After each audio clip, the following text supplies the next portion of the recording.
Greetings and welcome to Interfaith Today. I am Dee. I'm an ordained interfaith minister. We discuss the views shared from the major and minor religions on various topics. These topics will include love. What is love? What is loving? We will also use present-day authors and their commentary, as well as present-day social and spiritual issues. The goal for all of us is the theme, embracing the theme and the thread that goes through all of these tales, these texts. That goal is joy, happiness, love. It's something we all want.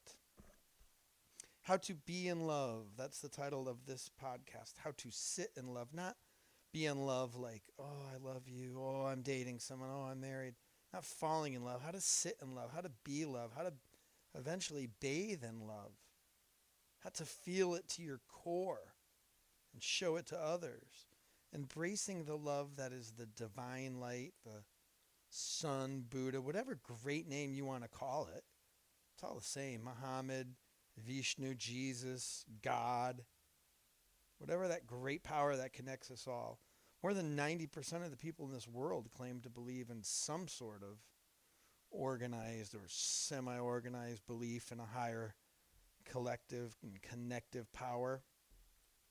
Some believe it's the rain or wind and anything and everything in nature. Some believe in multiple gods, and some believe in the power to learn from and speak to those who have passed before us. But if anyone out there in podcast land is saying, wait, that fortune-telling stuff is kind of baloney. Let's just see if any other religions or humans fall short of love. If we're phony, baloney. Let's just look at ourselves and begin there. Love begins with self-love. Animism. It's the first religion, although it's never really called a religion. Animism wouldn't say it is a religion. It's just natural. It's an understanding shared by indigenous people that everything has a distinct spirit or essence. Animism would then presumably see all things as divine, would treat all with reverence, everything with reverence. So what's love there? Love seems to be the only option in animism. So do we live up to that high level, that bar? Jainism, Jain Dharma, it's an ancient Indian religion, and two of the main tenets are nonviolence and truth. If we practice those, would it make us kinder to others? Joyful, more joyful? Indeed, it would. Pretty high bar. Love is the best. Judaism, like Christianity later, love thy neighbor as thyself. Thou shalt not avenge nor bear grudge against the children of thy people. Is there a pattern here? How are we supposed to think of ourselves, think of others, behave? Are we as loving as we want to be? Should we be looking at ourselves and not others? Talk a little bit about that in Get Over Your Bad Self. That's a different podcast. You'll see it on here. Not thinking negatively of ourselves. That's where it begins. Islam, very little known fact. Compassion is the most frequently occurring word in the Quran. All but one chapter begins with, in the name of God, the compassionate, the merciful. Goes on from there. The heart of Muslim belief is the principle of Tawhid, or oneness, unity. The mind thinks of oneness and the heart pumps compassion. That's Islam. My mercy takes over my anger. It's pretty darn blunt on how we should behave. Are we living up to that? Do we want to try to reach that level? And we're not done with the Quran. It's even more blunt. 538. As for the thief, both male and female, cut off their hands. It's a reward of their own deeds and an exemplary punishment.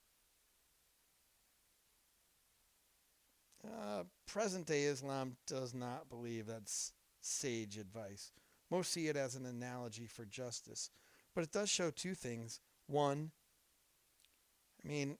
Allah is singing, Tina Turner, you better be good to me, or I'll chop off your hands if you're not. Do I need to remind you who I am? Nope. You're God. You're Allah. We get it. Second thing, not everything we read in these great historic books is good advice in the present. Christianity. It's all about love. Yes, we hear a small and vocal group that believes in the inerrancy of the Bible, and they translate that into not being as loving and accepting of certain groups. If you believe in the inerrancy of the Bible, how can you debate it? Saying it's just true, this is true. By the claim of inerrancy, questioning it is a sin. Not believing in Jesus as the Savior is a damnation to hell for some. You know what? Muslims figured out that the Quran should not be followed if an action or others' subsequent reaction or response, they figured it out that it shouldn't be abusive. 2/3 of the world does not believe that way. That's just the number who are not Christian. It does not include the vast majority of Christians who see love as the way Paul shares in 1 Corinthians. It's patient, kind. It doesn't envy. It's not proud. It's not evil. It's not untruthful. It hopes. It's eternal. We can't take it literally. Because if we're super loving and never have an unkind thought or action, but we wear clothes made of more than one fabric, as Leviticus commands us not to, are we going to hell? Is there a hell? That's a whole nother topic. I'll stay away from that for now. It's all about love. Love one another as I have loved you. The message is great. Sometimes the messengers aren't always great. Love your neighbor that way. We've all met at least one person who thinks homosexuals are going to hell. Love your neighbor, and you're wearing blended fabric or eating a cheeseburger? It shall be a perpetual statute for your generation throughout all your dwellings, that ye eat neither fat nor blood, nor ice cream. Gone. All right, ice cream I added. All those people who are eating ice cream and use a spoon, off with your hands. Can't eat fat. Yeah, you're rolling on the ground. I get it. Horrific pain, blood everywhere, crying. It was fat-free, almond-based. Oops, my bad. What about those fools who lick the ice cream and then put it back into the grocery store? There goes their tongue. These faiths are loving. No matter what you think, whether Jesus is the Savior or not, the dude did good. According to everyone, he was the most loving brother of the last 2,000 years. Even the stuff that didn't make it into the Bible was good about him. Love your neighbor. Love me as I love you. That's unconditionally. Needless to say, even though these books have some stuff that we might want to consider as not appropriate for today, there is so much that's appropriate every day. The books win this argument.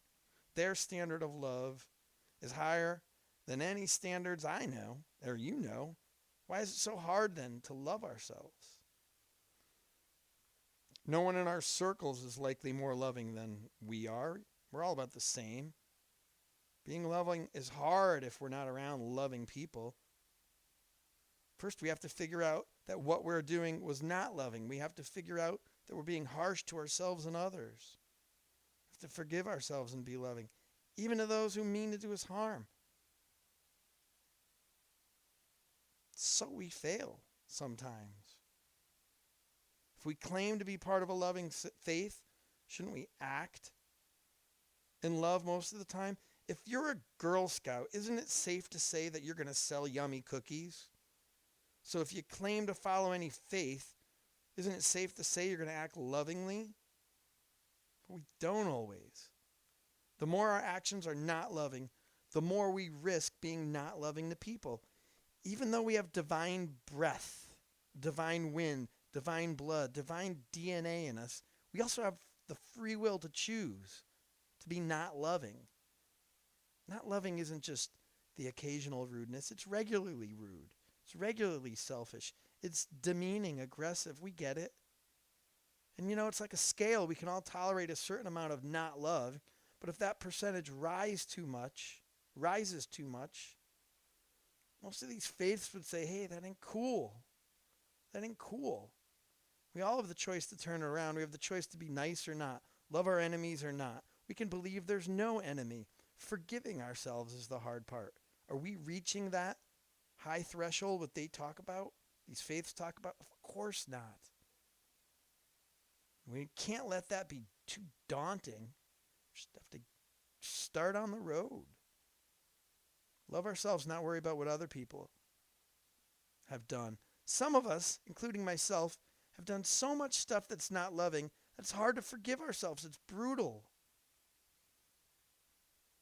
All faiths share this lesson of love, these great lessons of love, great tales. We get to choose one of these, more of these faiths or stories, or none. We get to choose nice, though. Others' opinions do affect our choice. Past trauma will affect us, but ultimately we choose. We don't have to practice a faith we feel uncomfortable with. We get to choose what we believe, think, and embrace. So those of you who thought our voodoo child was a charlatan, how loving are we? If the message from tarot cards is positive and brings joy to the person who laid down $20, that's still joy. Are we bringing joy? Do we want to explore other faiths, something that resonates with us? We all want to be more loving, all of us. Let's take a moment to think about how we can be more loving. It's one thing. How we can be more loving. One tiny moment of kindness at a time. It ripples. It's the energy that ripples between the spaces that exist between me and you. That's all kindness. That's all spaces. I thank you for tuning in to Interfaith today. If you enjoyed the podcast, I hope you will continue to listen.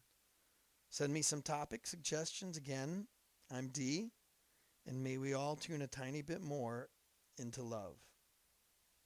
Take care.